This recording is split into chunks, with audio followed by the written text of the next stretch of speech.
राधे राधे, जय श्री कृष्णा। जय हो विष्णु भगवान की जय, जय हो माता लक्ष्मी की जय। आइए आज हम ज्येष्ठ मास में केले के पेड़ को सींचने की कहानी सुनते हैं।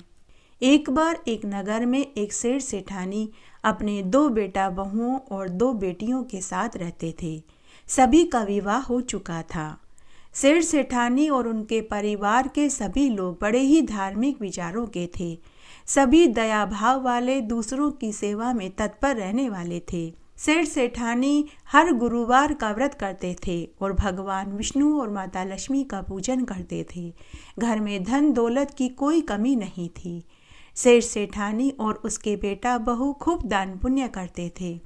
सेठ जी आए दिन भजन कीर्तन भंडारे करवाते रहते थे। भागवत कथा, राम कथा, सुंदरकांड का पाठ करवाते। साधु संतों की सेवा, गायों को हरा चारा डालना, कुएं तालाब बावड़ी खुदवाना, गरीबों के लिए अनाथ आश्रम खुलवाना, गरीब लड़कियों की शादी करवाना, वृद्धाश्रम खुलवाना, वृद्धों की मदद करना, प्याऊ खुलवाना, ऐसे सभी कार्य सेठ सेठानी करते रहते थे।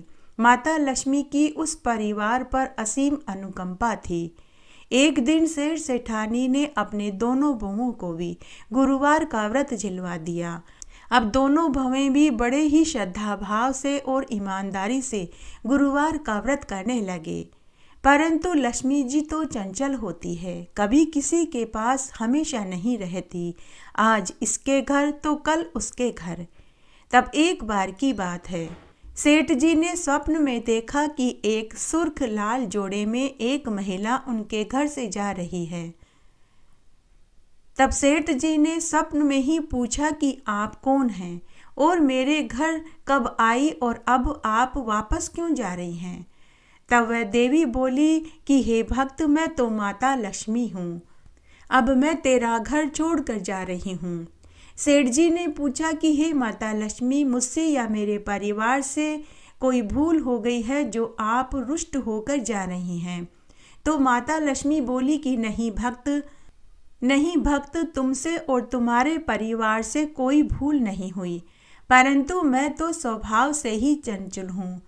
मुझे तुम्हारे घर में रहते हुए कई बरस हो गए। अब मैं किसी और का उद्धार करने के लिए जा रही हूँ। तब माता लक्ष्मी बोली कि हे भक्त, मैं जाते जाते तुम्हें एक वर देना चाहती हूँ, तुम कोई वर मांग लो। तो सेठ जी माता लक्ष्मी से बोले कि हे माता लक्ष्मी, मैं अपने बेटा बहू और पत्नी से पूछकर बताऊंगा। तो माता लक्ष्मी बोली कि भक्त, कल मैं इसी समय दोबारा फिर आऊंगी, तब तक तू अपने बेटा बहू और पत्नी से पूछ कर के रख ले। दूसरे दिन सुबह सेठ जी जब सोकर उठे तो उन्हें अपने स्वप्न वाली बात याद आई। तब उन्होंने अपने बेटा बहुओं और पत्नी से स्वप्न वाली बात कही। तब बड़े बेटे की बहू बोली कि पिताजी, आप खूब सारा अनाज मांग लीजिए, जिससे खाने पीने में कभी कमी ना आए। तब छोटे बेटे की बहू बोली कि पिताजी, खूब सारे अनाज मांगेंगे तो उसमें कीड़े लग जाएंगे। आप तो हीरे मोती सोने चांदी के कलश मांग लीजिए, हम उन्हें बेचकर अपना घर चला लेंगे। तब सेठ जी ने अपनी पत्नी से पूछा। तो सेठानी बड़ी ही समझदार थी, उसने पूरी उम्र गुजारी थी। तब वह बोली कि अगर लक्ष्मी जी ही चली जाएंगी तो अन्न के गोदाम और हीरे मोती सोने चांदी भी नहीं रहेंगे। तब वह अपने पति से बोली कि हे स्वामी, आप माता लक्ष्मी से कहना कि हे माता लक्ष्मी, हे देवी स्वरूपा, अगर आप जाना चाहती हैं तो चले जाइए, लेकिन मुझे ऐसी सामर्थ्य दे जाइए ताकि मैं साधु संतों की सेवा कर सकूं, घर में आए अतिथि का सत्कार कर सकूं, गरीबों की मदद कर सकूं, हरि कीर्तन करा सकूं, भागवत रामायण करवा सकूं, गरीब लड़कियों के शादी विवाह करवा सकूं, कुएं तालाब अस्पताल, गरीबों के लिए अनाथ आश्रम खुलवा सकूं।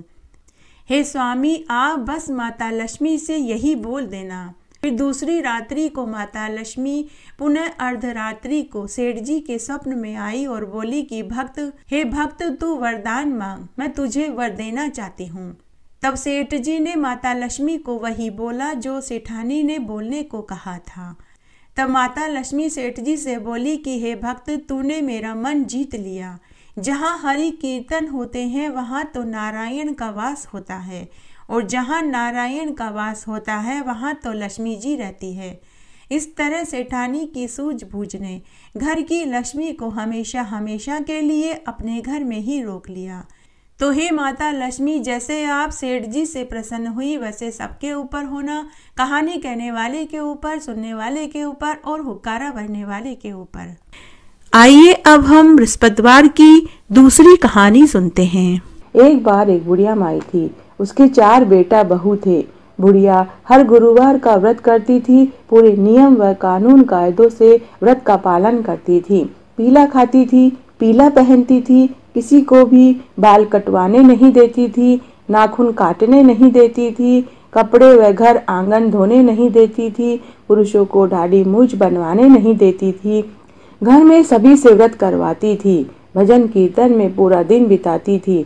उसके घर में किसी चीज की कोई कमी नहीं थी। एक दिन उस बुढ़िया का भतीजा उसे लेने आया। भतीजा बोला, बुआ आपको माँ और पिताजी ने याद किया है, बहुत दिन हो गए हैं, आप घर चलो। बुढ़िया जाना नहीं चाहती थी तो उसके बेटा बहू बोले, माँ चली जाओ, आपको सब याद कर रहे हैं।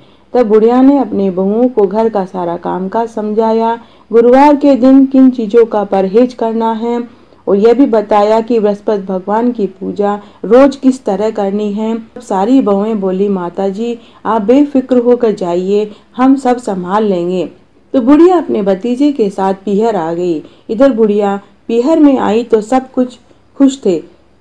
जब गुरुवार आया तो बुढ़िया ने अपने भाई भतीजों से, भाभीयों से गुरुवार का व्रत करवाया, पूजा करवाई। जिस तरीके से और विधि से वो खुद पूजा और व्रत करती थी, ठीक वैसे ही करवाया।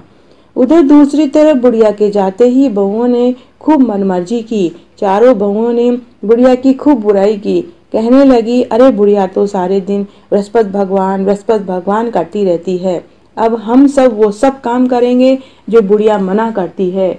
जैसे ही गुरुवार आया, सब सिर नहाई, घर आंगन धोया, बाल कटवाए। चारों बहुओं ने अपने अपने पति को नाई की दुकान पर भेजकर बाल कटवाने भेजा, दाढ़ी मूछ बनवाने भेजा। जब उनके पति बोले कि माँ तो आज के दिन यह सब नहीं करने देती है, तो चारों बहुएं बोली, अरे आप अभी भी अपनी माँ का ही दूध पियोगे क्या? और जोर जोर से हंसने लगी और मजाक उड़ाने लगी। उधर दूसरी तरफ बुढ़िया के पीहर में 7 गुरुवार होते होते ठाट बाट हो गए, अन्न धन के भंडार भर गए, भतीजों की नौकरियां लग गई, सब बहुत खुश थे। भाभियां बुढ़िया यानी अपनी ननद की खूब सेवा करती थी, क्योंकि बुढ़िया के आने के बाद उनके घर में खुशियों की बहार आ गई थी। दूसरी तरफ बुढ़िया के घर में 7 गुरुवार होते ही सब कुछ खत्म हो गया। चारों बेटों की नौकरियां जाती रही, अन्न खत्म हो गया, धन जो था वो चोर चुरा कर ले गए। चारों बहुएं अपने पति से बोली कि तुम्हारी माँ सारा धन लेकर चली गई। तब चारों के पति बोले, मेरी माँ भाग्यशाली थी, उसके भाग का हम खा रहे थे। मेरी माँ सिर्फ 2 जोड़ी कपड़ों में गई है, तुम्हारी गलतियों की वजह से आज हम इस हालत में पहुंच गए हैं। तब तीनों बड़े भाइयों ने छोटे भाई से कहा कि भाई तुम ननिहाल जाओ और माँ को लेकर आ जाओ। तब छोटा बेटा ननिहाल गया और अपनी माँ को सारी बात बताई। ननिहाल में जब छोटे बेटे ने देखा कि उनका घर अन्न धन के भंडार से भरा है, तो उनके सभी मामा बोले, यह सब कुछ तुम्हारी माँ यानी हमारी बहन की वजह से हुआ है। तुम्हारी माँ हम सब से गुरुवार का व्रत करवाया, पूजा करवाया, ये सब उसका चमत्कार है। फिर बुढ़िया अपने भाइयों और भाभियों से बोली कि अब मुझे घर वापस जाना होगा, लेकिन भाई भाभी बुढ़िया को भेजना ही नहीं चाहते थे। सबने खूब सारा धन दौलत देकर बुढ़िया को विदा किया। जैसे ही बुढ़िया घर आई तो उसने अपने घर की दुर्दशा देखी, तो वो समझ गई कि ये सब क्यों हुआ होगा और कैसे हुआ होगा। आते ही उसने गुरुवार का व्रत सबसे करवाया, पूजा करवाई, बृहस्पति भगवान से माफी मांगी। सभी बहुएं अपनी सास के पैरों में गिरकर माफी मांगने लगी। सास का दिल बहुत अच्छा और बहुत बड़ा था। उन्होंने अपनी सभी बहुओं को गले से लगा लिया और 7 गुरुवार निकलते ही सब कुछ पहले जैसे हो गया। तो हे बृहस्पति भगवान, जैसे आप उस बुढ़िया के ऊपर टूटे वैसे सबके ऊपर टूटना। गुरुवार की कहानी। एक बार एक गांव में एक ननद भौजाई रहती थी। तब एक बार ननद अपने मायके में आई हुई थी, तो वह पनघट पर पानी भरने गई। तो वहां उसने देखा कि गांव की कुछ औरतें केले के पेड़ की पूजा कर रही थी और कथा कहानियां सुन रही थी। तो ननद ने गांव की औरतों से पूछा कि आप यह क्या कर रहे हो, ऐसा करने से क्या फल मिलता है। तब गांव की औरतें बोली कि बेटी, हम सब ने आज गुरुवार का व्रत रखा है, इसलिए हम केले के पेड़ की पूजा कर रहे हैं और बृहस्पति भगवान और माता लक्ष्मी का पूजन कर रहे हैं। ऐसा करने से घर में सुख समृद्धि बढ़ती है, निसंतानों को संतान सुख मिलता है, घर में धन धान्य के भंडार भरते हैं, बिछड़ों का मिलन होता है, कुंवारे लड़के लड़कियों का शीघ्र विवाह होता है। तब ननद बोली कि मुझे भी इस व्रत की पूरी विधि बताओ, मैं भी यह व्रत करना चाहती हूँ, मेरे भी कोई संतान नहीं है, इस व्रत को करने से मुझे भी संतान सुख की प्राप्ति होगी। तब उन औरतों में से एक औरत बोली कि बेटी जरूर करो, इस व्रत को करने से तुम्हें संतान सुख जरूर मिलेगा। बेटी, गुरुवार के व्रत के दिन पीला खाते हैं, पीला ही पहनते हैं, चने की दाल का बना हुआ भोजन खाते हैं, पीले पुष्पों से भगवान विष्णु की पूजा करते हैं, पीले पुष्प और पीले चंदन से बृहस्पति भगवान की पूजा करते हैं, केले की पेड़ की पूजा करते हैं, 11 या 21 गुरुवार के व्रत का संकल्प लेते हैं। जब मनोकामना पूरी हो जाए तो व्रत का उद्यापन करते हैं। इस तरह बेटी, उद्यापन करने के बाद ही व्रत का फल मिलता है। इस तरह ननद ने वहीं बैठकर उस दिन बृहस्पति भगवान की कहानी सुनी, चने की दाल और गुड़ का प्रसाद लिया और पानी भरकर घर आई। तब भाभी अपनी ननद से बोली कि भाई साहब, आज आपको पनघट से पानी लेकर आने में बहुत देर लग गई।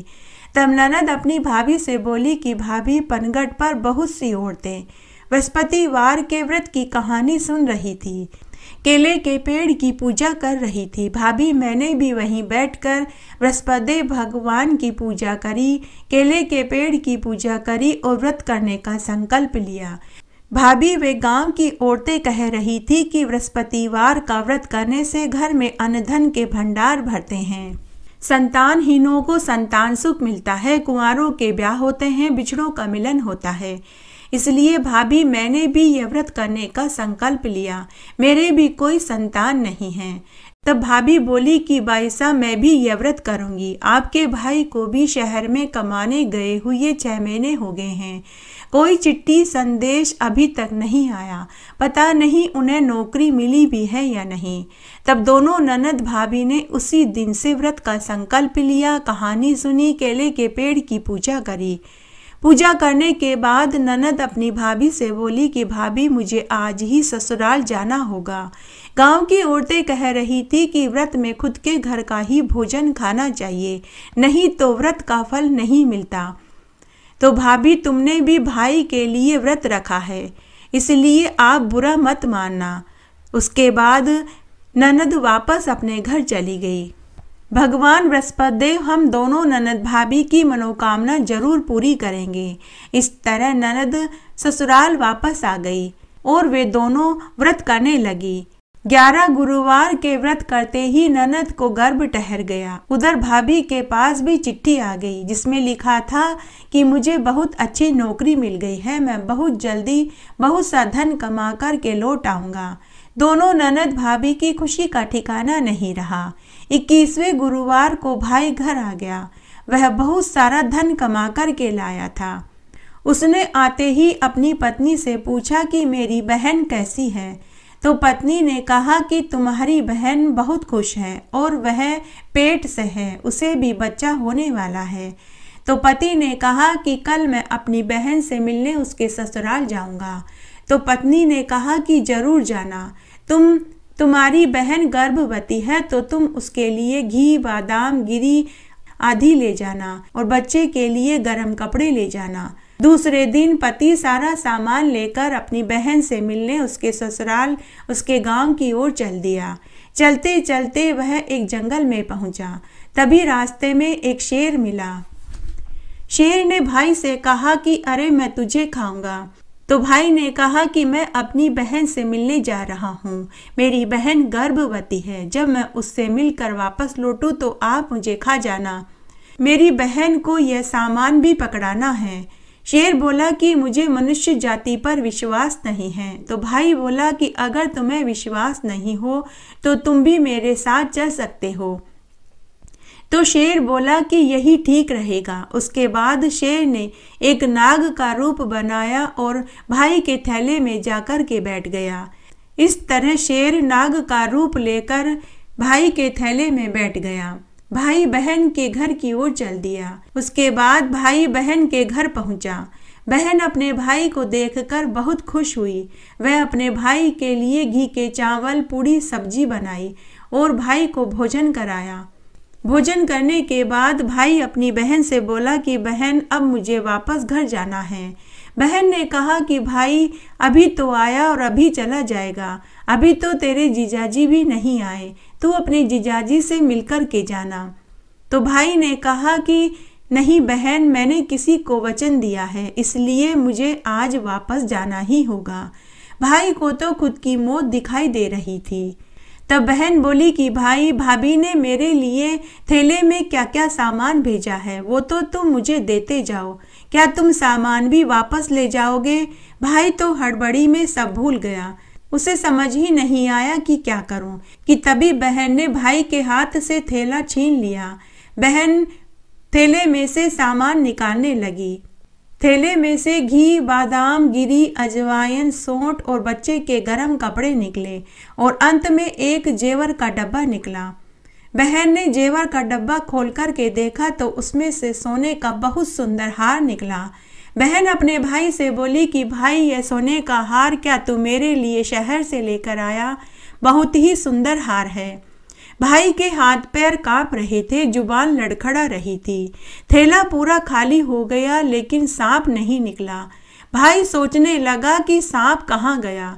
फिर बहन ने कहा कि ले भाई तेरा थैला, अब तू जा। तब भाई अपनी बहन से बोला कि बहन, तू सच कह रही थी। एक रात मुझे रुकना चाहिए और जीजाजी से भी तो मिलना है। मैं कौन सा रोज रोज आता हूँ। तब बहन बोली कि लेकिन तूने तो किसी को वचन दिया है, अब तेरे उस वचन का क्या होगा? भाई ने कहा कि कोई बात नहीं बहन, वचन तो दिया था लेकिन मैं कौन सा रोज रोज आता हूँ। जीजाजी से मिलने के बाद ही घर जाऊंगा। इस तरह भाई बहन के घर ही रुक गया। अब भाई अपनी बहन के पूरे घर में इधर उधर घूमकर सांप को ढूंढने लगा लेकिन उसे सांप कहीं नहीं मिला। रात्रि में जीजाजी घर आए। सबने मिलकर भोजन खाया और खूब बातें करी। इसके बाद रात्रि में सभी सो गए। अर्धरात्रि को बृहस्पति भगवान ने भाई को दर्शन दिए और कहा कि हे भक्त, मैं तेरी परीक्षा ले रहा था कि तू मरने से डरता है या नहीं। हे वत्स, वह शेर और वह सांप भी मैं ही था। सांप की जगह सोने का हार भी मैंने ही रखा था। दूसरे दिन भाई जब सोकर उठा तो उसने अपने स्वप्न वाली बात अपनी बहन को बताई और साथ ही रास्ते में घटित घटना भी सुनाई। तब बहन अपने भाई से बोली कि हे भाई, बृहस्पति भगवान के व्रत का चमत्कार तो हमने तो पहले ही देख लिया था और आज तुझे भी दिखाई दे गया। हे बृहस्पति भगवान, जैसा सुख आपने बहन को और भाई को दिया वैसा सबको देना। कहानी कहने वाले को, सुनने वाले को और हुक्कारा भरने वाले को। घटती हो तो पूरी हो, पूरी हो तो परवान चढ़े, भूले बिसरे नाम तेरे भंडार में भरे। जय हो तुलसी मैया की। तुलसी महारानी नमो नमो, हरि की पटरानी नमो नमो। बन तुलसी पूरन तप कियो मैया, शालग्राम महापटरानी। जाके मंज मंजरी कोमल मैया, श्रीपति चरण कमल लपटानी। धूप दीप नैवेद्य आरती मैया, पुष्पन की वर्षा बरसानी। 56 भोग 36 व्यंजन मैया, बिन तुलसी हरि एक न मानी। सामरो सखी माई तेरा यश गावे मैया, भक्तों वर दीजे महारानी। तुलसी महारानी नमो नमो, हरि की पटरानी नमो नमो।